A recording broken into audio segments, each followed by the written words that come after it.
पाकिस्तान के जितने इदारे हैं सारे इदारों को आप एक तरफ करें और रेस्क्यू अकेला जो है उसने बहुत काम किया है। ये इदारा परवेज इलाही साहब ने बनाया था, लेकिन शहबाज शरीफ साहब ने रेस्क्यू के इदारे से बदला लिया।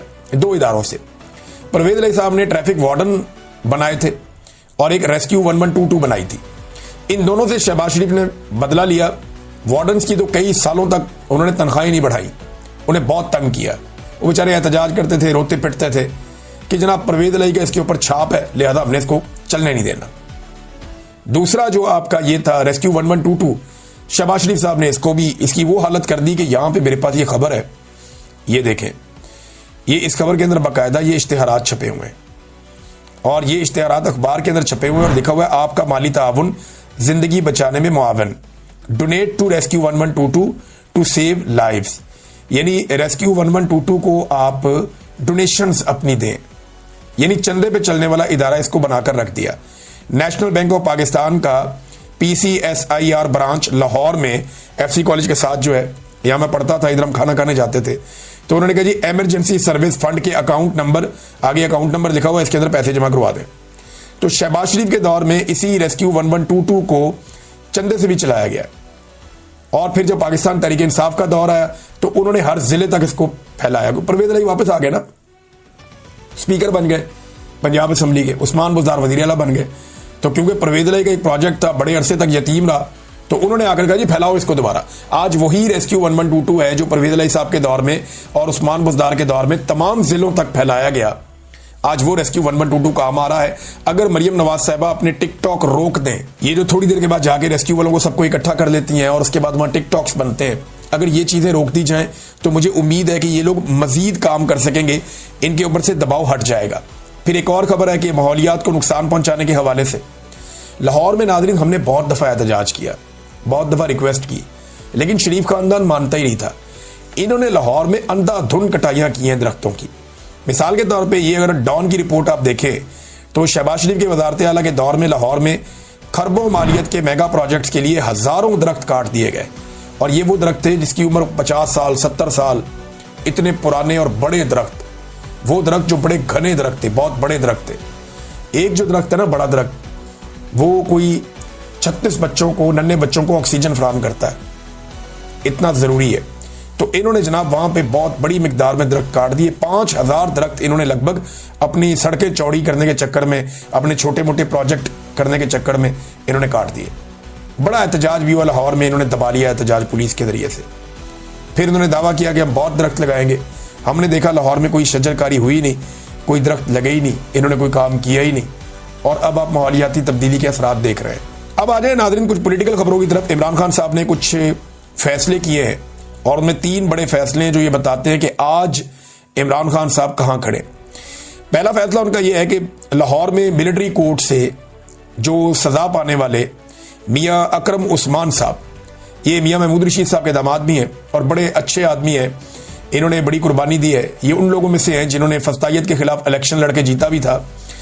तो अकरम उस्मान साहब को लाहौर का सदर बना दिया गया है। इससे पहले जो है वो शेख इम्तियाज साहब ने बड़ा शानदार काम किया, बड़े मुश्किल हालात में लाहौर के सदर के तौर पे, बड़े सबसे टफ हालात में उन्होंने काम किया। अब मियां अकरम उस्मान साहब आए, एक बड़ा इम्तिहान है, लेकिन इससे पता चलता है कि इमरान खान साहब अग्रेसिव मोड के अंदर है। मिलिट्री कोर्ट से जिसको सजा हुई उसको लाकर बनाया लाहौर का सदर। फिर 8 सितंबर की जो हड़ताल है उसकी उन्होंने मुकम्मल हमायत की। जो बलूचिस्तान में हड़ताल होने जा रही है, जो पूरे खैबर पख्तूनख्वा में इन्होंने एहतजाज की कॉल दी है, तो इसके ऊपर भी एक इमरान खान साहब ने बड़ा सख्त मौक़िफ़ लिया कि हम पूरी हमायत करेंगे, अचकज़ई साहब की और जो अख्तर महंगल साहब। फिर तीसरा उन्होंने इरफान सलीम साहब को नामजद किया सेनेट की नशिस्त के लिए, जहां से शिबली फराज साहब को नाअहल करार दिया गया। तो ये चीजें बताती हैं इमरान खान साहब अपने मौक़िफ़ से 1 इंच भी पीछे नहीं हट रहे और एस्टेब्लिशमेंट की जो ख्वाहिश है वो फिलहाल पूरी होती हुई दिखाई नहीं दे रही। इस वक्त इमरान खान साहब नाज़रीन जो गिरफ्तार हैं वो अल-कादर ट्रस्ट केस के अंदर गिरफ्तार है। ये मैं जरा थोड़ा आपको बताऊं कि वो अंदर क्यों है। इमरान खान साहब इस वक्त जो जेल के अंदर बंद हैं, उन्हें अल-कादर ट्रस्ट का जो केस था उसमें सजा सुनाई गई है, वो उसकी सजा काट रहे हैं, उसके बारे में जेल में वो बंद है। जो 9 मई वाले मुकदमात हैं उनमें इमरान खान साहब की बेल हो चुकी है और ये जो अभी केस चल रहा है अदालत के अंदर, इसमें भी वो गिरफ्तार नहीं है। तोशाखाना 2 वाला इमरान खान साहब गिरफ्तार हैं अल-कादर केस में। अब अगर अलकादर केस लग जाता है इस्लामाबाद हाई कोर्ट में, जैसे जस्टिस सरफराज डोगर साहब जो चीफ जस्टिस बनाए गए हैं लाहौर से लाकर, वो लगने नहीं दे रहे और बड़े लंबे अरसे से उन्होंने इस केस को लगने से रोका हुआ है। वकील ये कहते हैं जैसे हाई कोर्ट में लगेगा, ये चंद घंटों का केस है, हम पहली दूसरी पेशी पे इमरान खान साहब को बाहर ले आएंगे। इमरान खान साहब इस अकेले केस में बाहर हैं, यूनिवर्सिटी बनाने वाले केस में। अगर ये केस लग जाता है, फर्ज करें 1 दिन में 2 दिन में, जैसे ही ये केस लगेगा इस्लामाबाद हाई कोर्ट में, इसका फैसला आना पड़ेगा। इसका फैसला आते ही अदालत की छुट्टियां खत्म हो गई हैं, इमरान खान साहब जेल से रिहा होकर बाहर आ जाएंगे। होना तो ये चाहिए। लेकिन अब जो तोशाखाना 2 वाला मामला है, उसकी समातें तेज कर दी गई हैं। वहां पर जरा रफ्तार बढ़ा दी गई है ट्रायल की, ताकि उसमें इमरान खान साहब को सजा सुना दी जाए और अलकादर वाली अपील लगा दी जाए। अगर अलकादर वाली अपील लगा दी जाती है और तोशाखाना 2 के अंदर सजा सुना दी जाती है, तो फिर इमरान खान साहब को अगर अलकादर में बाहर भी छोड़ देते हैं तो तोशाखाना 2 में वो जेल काटते रहेंगे। फिर उसके अंदर भी 2-3 महीने गुजारने का मौका मिल जाएगा कि वो अपील करेंगे, अपील नहीं लग रही, तो उन 2-3 महीनों के अंदर इमरान खान साहब को अंदर रखने के लिए फिर 9 मई को इस्तेमाल किया जाएगा कि कहीं इमरान खान साहब को फाइनली 9 मई की सजा सुना दी जाए। तो अभी तो सिस्टम इमरान खान साहब को अंदर रखने के लिए पूरा जोर लगा रहा है और इमरान खान साहब की जान खतरे में है। इसके बारे में भी लोग बात करते रहते हैं, बार बार बात करते हैं।